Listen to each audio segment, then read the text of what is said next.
राधे राधे गुरु।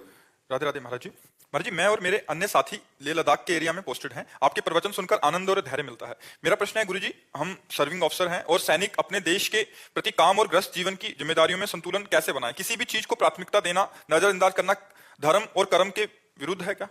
इसमें देखना पड़ेगा कि राष्ट्र के आगे कुछ नहीं है आपके लिए या प्रत्येक भारतवासी के लिए। जब राष्ट्र की बात आती है तो देश के लिए हमारा समर्पण होना ही चाहिए, समस्त देशवासियों का। फिर आप तो राज्य सैनिक हैं, हमारे राष्ट्र सैनिक हैं, जो आपकी सुरक्षा, आपके बाहुबल से हम आनंद पूर्वक सो रहे हैं, हम आनंद पूर्वक विचरण कर रहे हैं आपके बाहुबल से, क्योंकि आप हमारे भारत के सैनिक प्राणों की परवाह ना करके आप बॉर्डर पर हैं, तो हम अंदर सुरक्षित हैं। अगर आपकी चूक हो जाए तो हम अंदर धोखे में पड़ जाएंगे, संकट में पड़ जाएंगे, विपत्ति में पड़ जाएंगे। तो आपका प्रधान कार्य राष्ट्र है और गौड़ कार्य अपना परिवार है। इसीलिए हम एक संत को जितना सम्मान करते हैं उतना ही सम्मान राष्ट्र सैनिक को करते हैं। जीवन की पूरी पूरी आशाओं को रद्दी करके, कौन चाहता है कि नवविवाहित अपनी पत्नी से दूर रहे?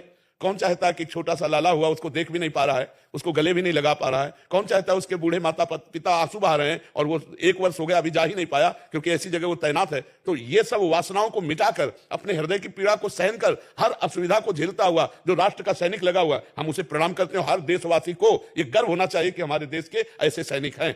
इतनी भी तपस्या में कमी नहीं है। एक संत की जैसी तपस्या होती है वैसी सैनिक की तपस्या होती है। और सैनिक का प्रधान धर्म है राष्ट्र रक्षा और गौड़ धर्म है परिवार। अगर राष्ट्र रक्षा में उसका पिता भी बाधा पड़े तो गोली मार देगा। तो इसमें हुआ प्रधान राष्ट्र धर्म और गौड़ परिवार धर्म। इसीलिए आपका अगर शरीर छूट जाता है युद्ध क्षेत्र में, बिल्कुल भजन नहीं करते तो भी आपको स्वर्ग की प्राप्ति होगी। और अगर कहीं राधा राधा नाम जप करते हुए आपका शरीर छूट जाता है किसी कारणवश राष्ट्र सेवा में, तो आपको भगवान की प्राप्ति होगी। अलग से तपस्या करने की जरूरत नहीं। पर प्रधान धर्म राष्ट्र है और गौड़ धर्म जो है परिवार पोषण है। और वैसा आप लोग कर रहे हैं, क्योंकि जब आपको मिलने की इच्छा परिवार को ही तो आप नहीं मिल सकते।